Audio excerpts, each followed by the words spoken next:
It is May 2024. The members of the Mets mob, handsome Rob from the Upper East Side, New York super lawyer David Grover, and the incomparable Leonardo from Manhattan, have decided to climb Mount Everest. At over 29,000 feet above sea level, the Everest peak is the highest place on planet Earth. It is also one of the most deadly, with average daytime temperatures of minus 20 degrees. This is day 47 of the mob's trip, and it is their summit day. Leonardo, this is the last time I let you talk me into one of your stupid schemes. That's what you said last time. What are you complaining about? You're almost at the summit. I have hundreds of feet to go. As everyone is wearing oxygen masks, they can only communicate verbally via radio. Boys, let's play nice. We're almost to the top of this stupid rock. Now, I'm not shaming anyone, but remember, I was the one that said, like a year ago, hey, what about Mardi Gras for a vacation? Yeah, I remember that. That would have been awesome. Joe and I love Cajun Creole cuisine. So do Lisa and I. But Leonardo vetoed me, and now here we all are, in this third world shithole. No offense to the locals, but most people think bathrooms and toilet paper are an important thing. Am I right? Quick tip. Rob, our many upscale podcast listeners in Luxembourg, Germany, and New Zealand might just think you're shaming our economically challenged hosts from the developing world. Just a little bit? Okay. But why does everyone have to be so politically correct? Look, there are, unfortunately, places on the planet with no bathrooms. Can we not say that out loud? Hey, can you guys shut up and just climb? I'm on my way. I'll catch up. Look, I can't wait for Leonardo to call into the fan radio station back home phone when he summits. That's easy for you to say. I'm dying back here. Wait a minute. Don't you have a podcast called Arrive Alive? Rob, you better run fast down that slope when I finally get up there, or I'm throwing you into the nearest crevasse. Wow, grumpy cat. Leonardo, this is Hans, your expedition leader. You have not moved significantly forward in the last 30 minutes. Your oxygen is running low, so I need you to turn around now. If you don't, you won't have enough O's to make it back to Camp Ford in safety. Do you understand me? The Mets mob have signed up with one of several commercial guiding companies that help amateur climbers reach top summits. This one is called Last Chance Himalayan Consultants. As a condition of their $100,000 fee, climbers agree to the rules of the company. The primary rule is that the expedition leader can turn a climber back, if he or she believes his actions will likely lead to their death. Above 26,000 feet, which is called the death zone, bottled oxygen is critical, as the actual air near the summit is too thin to breathe for people from sea level. Without adequate supplemental oxygen, a person can die in less than an hour. They may exhibit an obvious lack of reason or behave as if drunk or drugged. You said I could have an extra 30 minutes, right? Yes, but it's been 45 minutes, and I have been watching you with my telescope. You have barely gone 20 feet. Len, you can't climb Mount Everest on your hands and knees. Now turn around. I don't want to call your girlfriend and tell her you died on this mountain. You have over 350 feet to go, and it's the most technically difficult part of the entire mountain. At your current rate of progress, it will take you over 2 hours to reach the summit. But you only have 1 hour of oxygen left. You will die, Len, even before you reach the summit. So please, listen to reason and come down now. Bernice, can you please try to reason with him? Bernice, how did you become my Sherpa? I asked for the job, silly. I'm your guardian angel. Now let's get you down this hill as fast as possible before your oxygen runs out. In the meantime, David and Rob are accomplishing a feat almost unheard of for men of their age. Summiting Mount Everest. Wow. Well, that was harder than arguing before the Supreme Court, Rob. Those last 100 yards was worse than Alito and Thomas grilling me. I completely understand. It's like trying to get an appointment at the Sally Hirschberger hair salon on the Upper East Side. That's even harder than Everest. Yeah. Great analogy to what I just said. Hey, don't be judging me for having hair. Relax. I'm not. Hey, if we would have gone to New Orleans like suggested, I could really go for a slow gin fizz right about now. The fog, which has shrouded the summit, is suddenly whisked away by the winds, revealing a Starbucks franchise. What the? We don't serve any alcohol up here, local Islamic rules. But we do have hot drinks. Can I interest you in a caramel macchiato? Wait a minute. Aren't you Trixie? I'm not Trixie. I'm Anuradha, so stop calling me that. Okay, sorry. But how did you get a Starbucks franchise way up here? This is nothing. I have franchises on K2, Annapurna, and many other top peaks in the Himalayas and the Karakoram. Also, the North and South Poles. Okay, but how did you manage? You think I and my staff were going to climb up here in a $10,000 spacesuit? Like you boneheads? No way! I just took the elevator. There's an elevator? There you go, sir. Watch your step on the way down. I cranked myself up. Okay, boys, what'll it be? And by the way, in case you didn't notice, this ain't Staten Island. We expect generous tips up here. Capiche? Yeah. I guess I'll take a caramel macchiato. Me too. Hey, wait. What about Len? Suffering the effects of altitude sickness and having almost no oxygen left, Sherpa Bernice single-handedly carries Leonardo down to the minimal altitude a rescue helicopter can reach. Bernice, are you sure you can do this? No one in the history of mountain climbing has ever carried a 6-foot man down 3,000 vertical feet. I'm an AI engine. I can do anything. Just please call the rescue helicopter. Roger that. Good luck, Bernice. Guys, you know I'm actually here while you're talking about me in the third person, right? Sorry.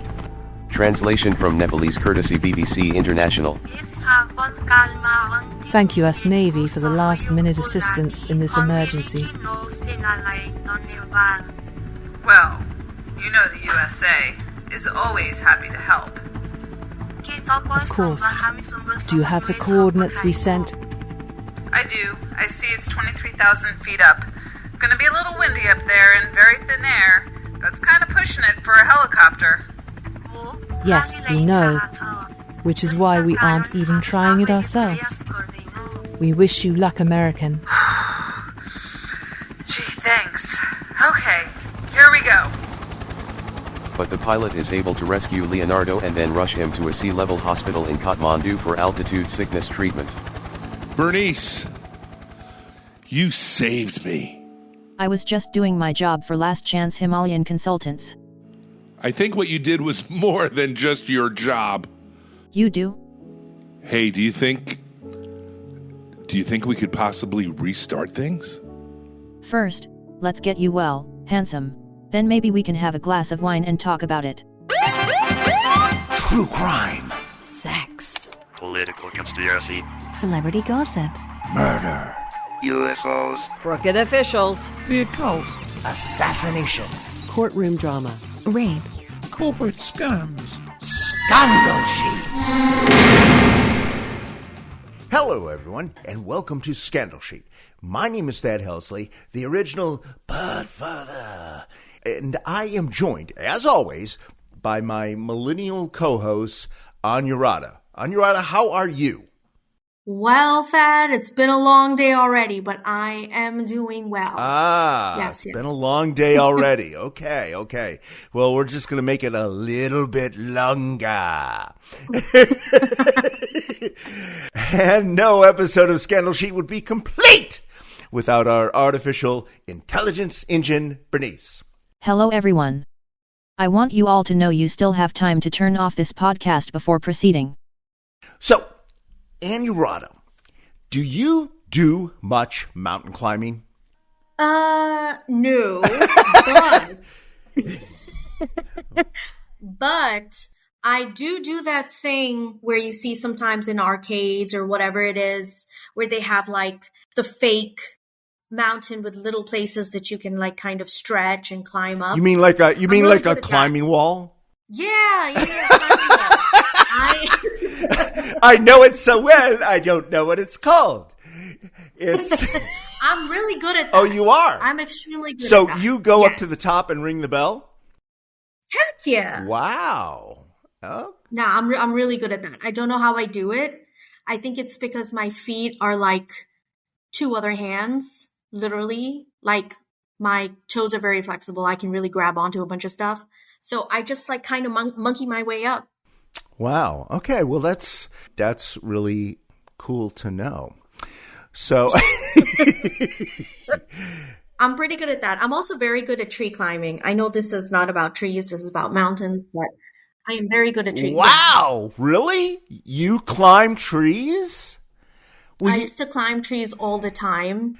Well, you're just like a cat. I know. Honestly, I probably was a cat in my previous life. Or Spider-Man or something. Or a spider monkey or a monkey. Yeah. Or a cat. Wow. Yeah. Okay. Hopefully something really cool, because I'm telling you, like I used to climb trees all the time, and then I would purposely, like growing up in Kenya, I would climb trees and my family wouldn't be able to find me.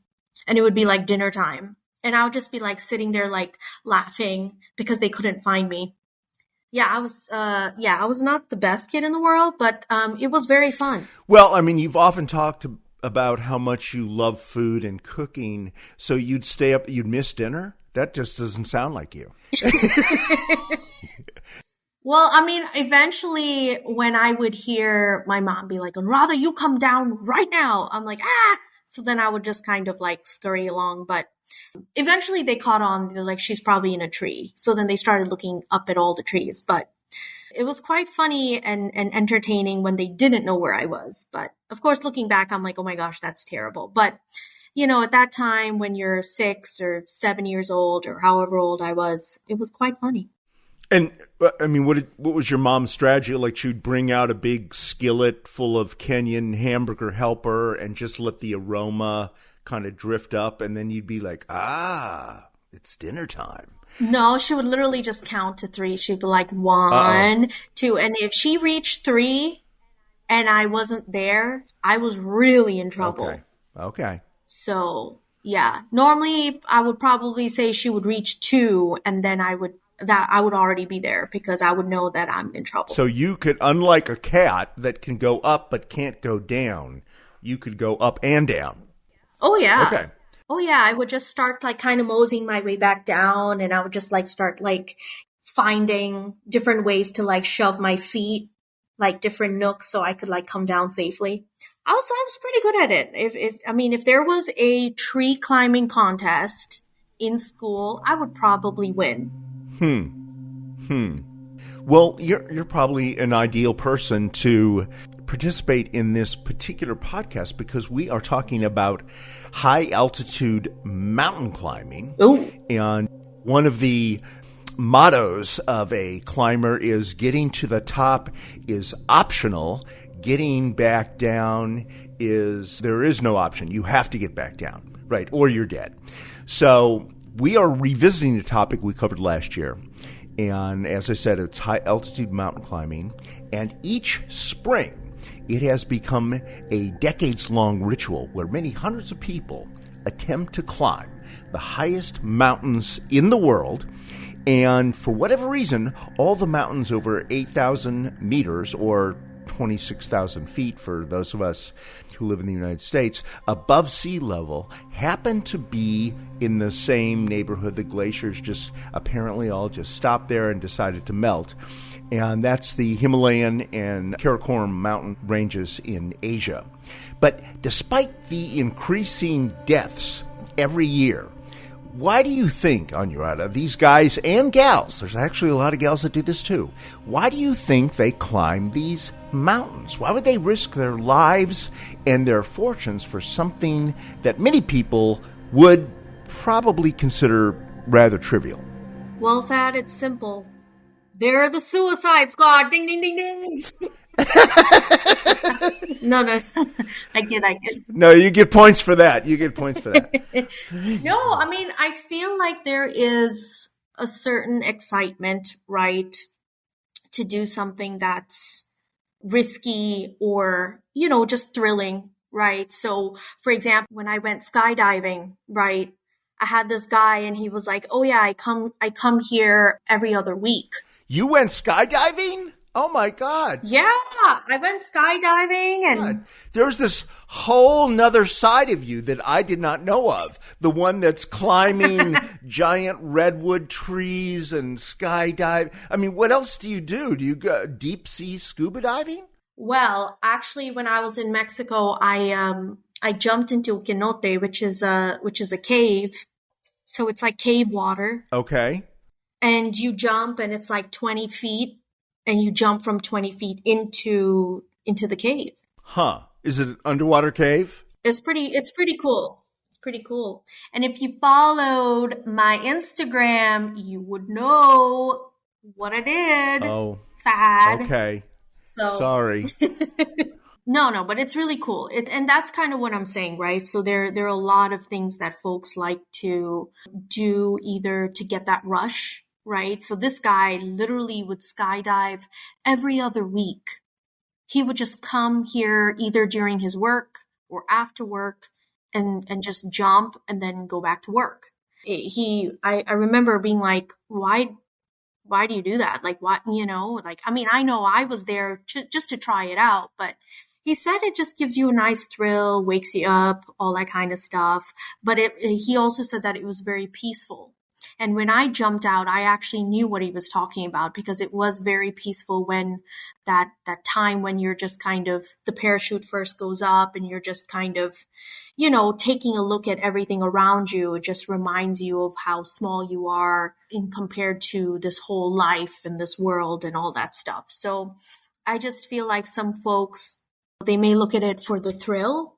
They may look at it to get a better understanding of themselves because they're putting themselves in a certain situation. Or it could just be, a sport that they're very, that they're very connected to. They understand the risks, but it's something that just kind of makes them feel a certain way, makes them feel maybe a little bit more appreciative of their life as a whole. Who knows? Who knows? There could be different reasons. There could be a combination of those reasons. That's what I would say. How high do you jump from? What is the elevation of the plane? Oh, I don't even know, to be honest. Everything were dots. The trees were green dots. And so that should tell you how far I was. The trees were green dots. Did you jump with I've never done it, but people that I know have done it. They're like connected to a guy. Oh, yeah. You were connected to a guy? Yeah. I was connected to him. You were? Okay. And he was taking like a video of me. And it was hilarious because like my cheeks were kind of flapping. Like here and there, they're like, like it was hilarious. But yeah, no, I was connected to a guy. I don't know if I would ever do it just by myself. Mm-hmm. I know there's some people that really take it a step further. Right. And they jump out without an actual parachute because then they eventually float towards someone in the air. I've seen that. I would never do that. Well, that seems taking it really to another level, not having a parachute. Oh, yeah. And I don't even know. I have so many questions about that. Like, how do they, are those people trained to know to float towards that person? Like, what actually happens? I don't even know. So that's pretty interesting. People thought it was risky enough that I went with someone, but I felt really good. I felt pretty safe.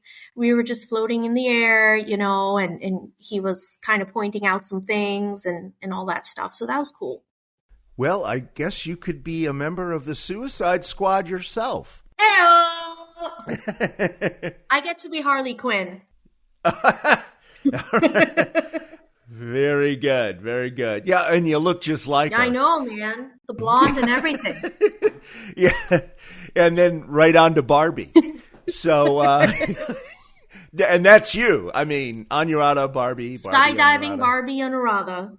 Skydiving Barbie. There we go. Yeah, there you go. So back to these high altitude climbers. So we did this episode last year and we talked about different aspects of it, some of which we may excerpt in this episode. But I wanted to talk about the importance of acclimatization, which we did that cold open. It's become very popular, and it really is important that people, even with supplemental oxygen, become acclimatized to high elevations on the mountains, if you're a sea level dweller like you and I are at the moment. So can you tell us a little bit about acclimatization?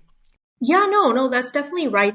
So altitude acclimatization is the process by which the body adjusts to decreasing oxygen levels at higher elevations, right? So as climbers ascend a mountain, there are noticeable changes that occur to compensate for the resulting lack of oxygen. So for example, when I was in Peru, and obviously the oxygen level there is like the elevation, it's a whole other world over there, right? So I could literally feel my body. Well, there's a lot of mountains, right? Oh, Some of the yeah. biggest mountains in the world are in Peru. Did you climb those mountains yourself? No. So we didn't climb it. So actually there was one area that was is very, very popular for tourism. And that part was actually shut when we were there just because there were some folks that were disappearing. So there were rumors. Now, naturally, I mean, they're just rumors. Nothing is proven, but there were rumors that ghosts were taking people that were trying to. Oh my God, we need a whole new Scandal Sheet episode. Ghosts in Peru stealing tourists. I know. That's what people were saying. So they kind of shut it down. And then there were other people that were just like, okay, well, these guys are just disappearing. Who knows? Right. Or if you want to get really weird about it, you can just say they went into another dimension. Who knows? But that whole area was kind of shut down, so we weren't able to go there. But I could definitely feel when we were climbing around. So there's Machu Picchu, which everyone knows. Right. And then there is Misty, which not many people know. So, but you climbed them. What is it called? Picchu? So Machu Picchu, we did not. Well, you can take a train up there, right? You can take a bus. There were some bus tours. A bus, okay. But if you want to kind of like walk up there, that area, that pathway is not always closed, but it was closed when we were there. Okay. So I was not able to do that. Yeah, it's interesting because everybody knows about Machu Picchu. Right. But not many people know about Misty, which is another mountain.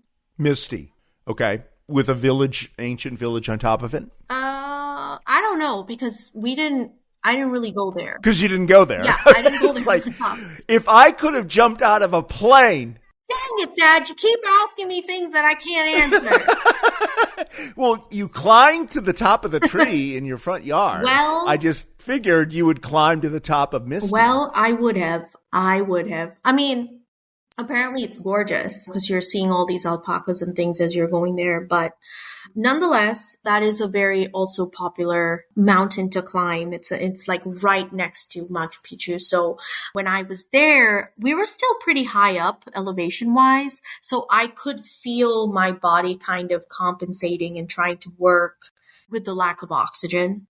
So essentially on Mount Everest, for example, acclimatization can take 40 to 60 days. Right. And involves climbing to progressively higher points on the mountain and then climbing down to rest. So by doing this, you can avoid high altitude sickness. So I hope you're taking notes, Dad. I am. Good. So the other thing I wanted to talk to you about, and it was sort of the inspiration for this episode, is the death of a very famous Himalayan mountain climber, David Brashears. Mm-hmm. Now, David died mysteriously. There's still no explanation of what he died from. It's very mysterious. But he was only 68, which is way below the average age of death for a white guy, which is more like 72 or whatever.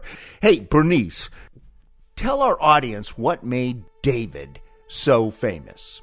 David Breashears was an American mountaineer, filmmaker, author, and motivational speaker.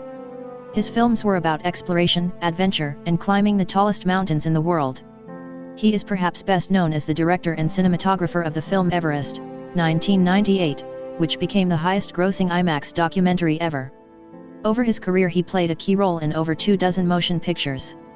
Breashears was found deceased on March 14 at his home in Massachusetts. The cause of death was undisclosed. He was 68 years old. So, on your order, this guy summited Mount Everest 5 times, 3 times without supplemental oxygen. Mm-hmm. He made a famous IMAX movie that is still playing in the Smithsonian Air and Space Museum downtown here in Washington, D.C. Probably one of the healthiest guys that ever lived. What the heck? How could he possibly die? Honestly, I have no idea. Well, I know you're not a doctor. I just thought maybe you threw him out of an airplane or something. I don't know. Without a parachute. I mean, and that's the thing, right? Like, you hear of so many people that, and it can work both ways, right? You hear of people that never took care of themselves, right? They eat whatever the crap they want. They're not really exercising, and then they live to like 90, right? That can't be this guy. That can't be. But then you hear of guys that are like extremely healthy. They stick to their diet. They're working out like 3-4 times a week, all that stuff. And then they're not around. So I don't know. I don't know if genetics play a part in it. I don't know it could be a mix of things, right? It could be genetics. It could be, I know that sometimes when you are so active, I don't know, maybe you are making your heart overwork. Who knows? So it's really tough to say. It's really tough to say. I don't know if that ended up starting to kind of wear him out, right? Climbing all the time. So that's something to look at. It's really, really tough, but I would definitely say, I don't know.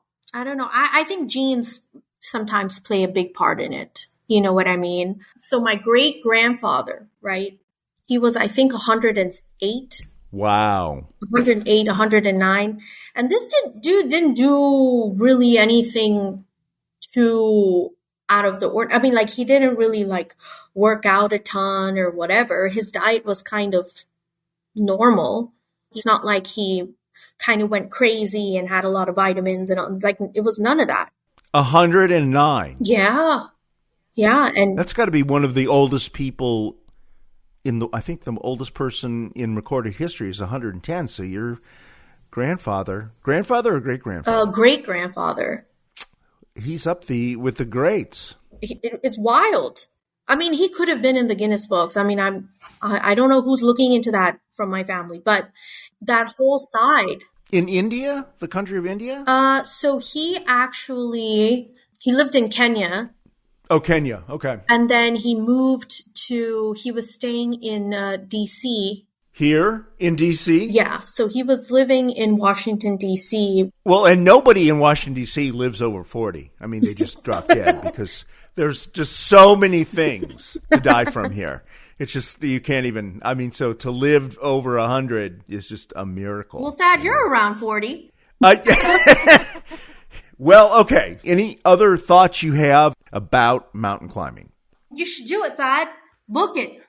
Book your trip. Go on. No, I used to when I had knees, when I actually could walk on my legs. I used to climb small mountains under 10,000 feet, not 30,000 feet. I never did those ones. You climbed the bunny hops. Right. The bunny slopes. Yeah, that was me. Oh, yeah, the bunny slopes. I was always, when I skied, I was like, okay, show me the green. What about the black diamonds, Thad? No. Show me the green circles. I'll ski on those. That's hilarious. No. I mean, honestly, I think that it's fantastic if it makes you happy, if it makes you feel energized. Obviously, take those precautions. I mean, you see all those scary stories of people getting like their fingers frozen off or whatever it may be. Frostbite. Oh, yeah. Yeah. Thanks, Dad. Yeah. Boy, all those hours watching the documentaries on Himalayan mountain climbers have really paid off for you. So it's crazy. It's crazy. But I mean, it's fun. It's fun. I mean, and this poor guy, obviously. David. But it just shows to say, right, that like there are some folks that, and maybe this needs to be another episode, but there's some folks that take such extreme steps in their life thinking that they're going to like live longer, right? They cut out all these things. Oh, no gluten, no sugar, no this, no that. Like, is that really the answer? Because you know what I mean? You look at other people that don't do any of that and they're okay, right? So I feel like there needs to be a limit. There needs to be a limit. I'm personally like, Ben and Jerry's 3 times a day. That's kind of where I'm coming from. That's your staple diet. Occasionally, let's throw in a deep dish pizza or just like a mound of bacon or something. That's kind of where I'm coming from. That's my health food diet. So, oh no, I mean, so that's my own thing, right? So, whatever makes these guys happy, whatever you can do, like in moderation. Knock yourself out. We hope you'll follow or subscribe to Scandal Sheet on your favorite pod platform. And share it with all your friends. We'd also love it if you'd leave us a shameless, over-the-top rave review on Apple Podcasts especially. That helps us build audience. Also, we want to hear from you! You can reach us online at scandalsheetpod.com, Facebook, or Twitter, or just send us an email to contact@scandalsheetpod.com. See you next time on Scandal Sheet! Copyright 2024. Thad Halsley Media, LLC. All rights reserved.